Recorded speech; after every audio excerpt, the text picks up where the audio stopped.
Agora eu quero passar a palavra para a Adriana Mendes, que é do coletivo Mães na Luta. Boa tarde. Boa tarde. Queria muito agradecer a oportunidade de estar aqui representando esse coletivo que tem mães de todo o Brasil. Primeiro, brevemente, como o coletivo, né, como ele surgiu, eu perdi a guarda da minha filha em 2011 e eu não sabia, né, que mães perdiam guarda de filhos por motivo algum, porque desde o novo Código Civil de 2002, a guarda é de quem pede primeiro. E como não havia ninguém na separação definiu com quem ficaria a guarda, como seria a visita, foi o que aconteceu. Bom, depois eu recuperei a guarda, e depois virou um processo, um litígio que durou 10 anos, porque a vara de família, bom, primeiro que não tem preço, né, um filho, então a gente procura advogados, e troca advogados, e erra, e ninguém está muito preparado para isso, acho que nem os pais, nem as mães, né, quando eles têm os filhos, ninguém pensa que vai separar, e tampouco que vai entrar num litígio por uma década por conta de guarda. Bom, eu sou jornalista, eu comecei a escrever um blog para passar para os meus amigos, porque quando eu perdi a guarda da minha filha, eu já perdi também o direito de visita. E como assim eu não vejo a minha filha? Ela mora comigo desde sempre, nunca passou mais que uma noite longe de mim. Comecei a escrever, porque eu achava que eu fosse a única mãe do planeta que tinha perdido a guarda de um filho, sem ser uma pessoa com transtornos mentais, ou presidiária, né, ou dependente química em alto grau, enfim. Comecei a escrever e logo começaram a chegar mães, assim, que tinham perdido a guarda também. E a gente foi juntando mãe daqui, dali, e percebemos que, assim, a maioria, não foi o meu caso, pela lei de alienação parental, que entrou em vigor em agosto de 2010. Então, é muito interessante, né, porque na fala da delegada Simone Silva, ela fala que a criança precisa ser ouvida, né, a voz da criança. E pela síndrome de alienação parental, que acabou virando lei, são falsas memórias. Então, é para não ouvir a criança está falando aquilo porque alguém falou para ela falar. Então, é uma contradição muito grande. E como a própria delegada trouxe, mais de 90% dos casos de abuso sexual acontecem dentro de casa, por pai, avós, tios, né, pessoas próximas das crianças e dos adolescentes. Então, a denúncia... Então, você veja que esse dado tem a ver, né? Quando nenhuma mãe gostaria que o pai fosse um abusador, é o pai da criança, né? A mãe alienadora, como a Ana Alicia falou há pouco também, né? Não generalizar, a mãe alienadora ou o pai abusador. Então, nenhuma mãe quer ser uma alienadora, ou um pai quer ser um alienador, ou que o outro abuse. Mas voltando a falar da lei, né, de alienação parental, que entrou em vigor em agosto, ela já estava em desuso em vários países. Neste momento, ela só existe no Brasil. Inclusive porque essa síndrome foi criada por Richard Gardner, que era um médico clínico sem especialização em psiquiatria. Ele era um pedófilo. Quando descobriram que ele era um pedófilo, depois de vários livros escritos e depois de ter enganado muita gente, ele se suicidou, inclusive. Bom, virou lei no Brasil, uma lei que leva ao erro, né, porque confunde muito mesmo as pessoas. Você vê, a gente precisa ouvir a criança, mas ao mesmo tempo nem sempre a criança fala porque ela pode ter... Então, a gente nem precisa dessa lei, tanto que o Mães na Luta está lutando pela revogação da lei de alienação parental, porque ela, inclusive, inviabiliza a Lei Maria da Penha. Temos um caso muito recente, uma tragédia que aconteceu na véspera de Natal, agora 24 de dezembro, com a juíza, né, uma juíza que foi assassinada por Paulo José Arronense na frente das filhas gêmeas de 7 anos e a outra de 9. Ele já tinha sido enquadrado na Lei Maria da Penha, então ele tinha que ficar longe da mulher. Só que ela era obrigada a entregar e buscar as filhas nas visitas do pai. Então, e se ela não fizesse isso, ele entraria com a lei de alienação parental contra essa mãe. Então, ela se via obrigada. Ela, para não perder a guarda das filhas, ela ficava perto do agressor, que acabou sendo assassinada na frente das filhas, que é uma das maiores violências, né? Porque a violência contra a criança não é só a violência sexual, física, psicológica. Ver uma mãe assassinada numa véspera de Natal pelo pai.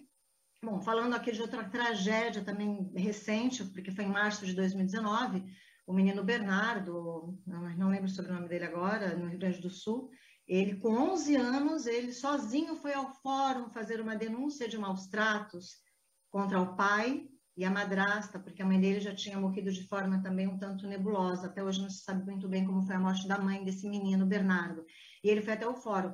Por isso eu fiquei muito feliz com essa notícia, que eu não sabia que agora as crianças, elas podem fazer uma queixa e serem ouvidas, porque o menino Bernardo não foi ouvido. O menino que sai de casa e vai até um fórum, com 11 anos, fazer uma denúncia contra o próprio pai, e quem estava colocando essa falsa memória nele? Porque a mãe já estava morta, né? Então, eu acho que também é mais uma prova de que a síndrome de alienação parental, ela leva muito facilmente ao erro. E nós não precisamos dessa lei, porque nós temos a Lei Maria da Penha e temos o Estatuto da Criança e do Adolescente, que garante, né, a proteção à infância e adolescência. Então, tudo que tem de proteção pela Lei de Alienação Parental, temos no Estatuto da Criança e Adolescente também. E o Mães na Luta, ele agora é um coletivo que ele existe no Brasil inteiro. Nós somos organizadas por coordenação regional, porque todo dia tem uma mãe nos procurando, que ela está afastada, proibida, inclusive, de ver a criança. Então, isso fere um direito da criança a ter a mãe. Tem mães que estão há 5 anos sem ver os filhos, porque aí a outra parte muda de cidade, aí vira carta precatória, a audiência que não tem. Agora, na pandemia, piorou muitíssimo, porque só podem ser feitas visitas por chamadas virtuais, aí a conexão cai, aí a criança de 3, 4, 5 anos, ela não quer ficar falando com a mãe virtualmente. Existem pais que estão afastados? Existe, mas é uma minoria, até porque a mãe, quando ela perde a guarda, porque o comum, né, assim, o natural é ficar com a mãe. Não que isso seja assim uma regra, tanto que existem exceções, casais que acham melhor ficar a guarda com o pai pelos horários e disponibilidade de tempo. Isso, se for um acordo entre o casal, ok, a criança nem vai sofrer com isso, vai ser levado de uma forma melhor. Mas quando a justiça impõe e te proíbe de ver teu filho, está proibindo também o filho de ver a mãe ou o pai. Mas, no caso, eu não vejo muitos pais proibidos de ver, né? No Mães na Luta, nós somos procuradas por mães. Alguns pais nos procuram também, e nós aconselhamos, olha, aqui é sua mãe, mas você pode procurar por isso também, porque existem casos também de pais que querem uma aproximação e não conseguem, mas é minoria. Até porque, se um pai não tem um filho com ele morando de 15 em 15 dias, ninguém acha esquisito. Agora, se uma mãe, ela está afastada do filho, mas cadê seu filho? Ela está com o pai, mora com o pai. Mas por quê? Aí já vem todo, né? Já vem todo um sistema para cima da mulher, porque como você perdeu a guarda do seu filho? O que você fez para isso? E é que tipo de mulher você é que você não pode ver o seu filho? E no Mães na Luta, nós estamos vendo que todas as mães que estão ali, lógico que depois de passar por esse processo, a gente entra em muitos prejuízos financeiros, né? Porque vai pagando honorário para advogado, aí tem que pagar perícia psicológica, perícia psiquiátrica, perícia de assistência social. Então, é uma máquina de fazer dinheiro para o sistema judiciário também. Porque que preço, né? Quanto vale um filho? É uma coisa que nós comentamos muito nos nossos grupos, porque você não vê pessoas com baixa renda disputando guarda de filho, né? Geralmente, na baixa renda, você vai atrás de pensão ou paternidade, né? Investigação de paternidade. Então, para você guarda, entrar num litígio por uma guarda de filho, já tem que ser uma classe média, alta, rico, porque você vai perdendo seus bens, porque é um processo que se estende por anos. A impressão que dá, lógico, sempre nunca generalizando, existem advogados incríveis que querem resolver e que veem o sofrimento da criança, mas muitos, eles até incentivam o litígio. Eu passei por isso no primeiro advogado. Eu consegui a guarda provisória, né? Voltou a guarda para mim, e eu já entrei com pedido de visitação, porque eu não queria que a minha filha ficasse sem ver o pai. Ela já tinha passado 2 meses sem ver a mãe, uma criança de 3 anos. O meu advogado falou, não, ele que entre agora com isso, você vai facilitar o lado dele. Então, existe também um magistrado que eles querem que se perpetue o litígio, que continuem essas brigas sem fim, porque, né, movimenta, vai dar mais dinheiro, cartas precatórias, e aí várias e várias perícias. A criança é obrigada a passar por perícia psicológica, perícia psicossocial, ela tem que passar por perícia junto com o pai, junto com a mãe, ela acaba passando uma infância em fóruns. Tem crianças que estão aí há 4 anos. Eu vi um áudio do filho de uma amiga minha, hoje ele também já tem 18, mas ele tinha 13 anos na época, ele pedia para a mãe Ele já estava há 3 ou 4 anos morando com o pai, ficou sem ver a mãe por mais de um ano. Ele falou: mãe, eu não aguento mais ficar indo em fórum e perícia, mãe.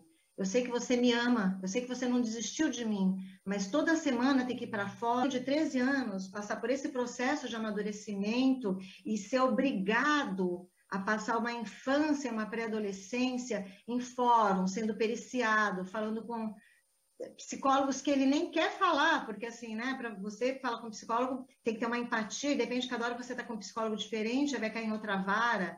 Então, o nosso maior movimento agora, além de todo o apoio psicológico para as mães que perderam a guarda e que estão sem ver os filhos, e assim, acho que o maior apoio é saber que não está sozinha, porque quando aconteceu comigo, eu falei: nossa, que pessoa eu sou, por que isso só aconteceu comigo?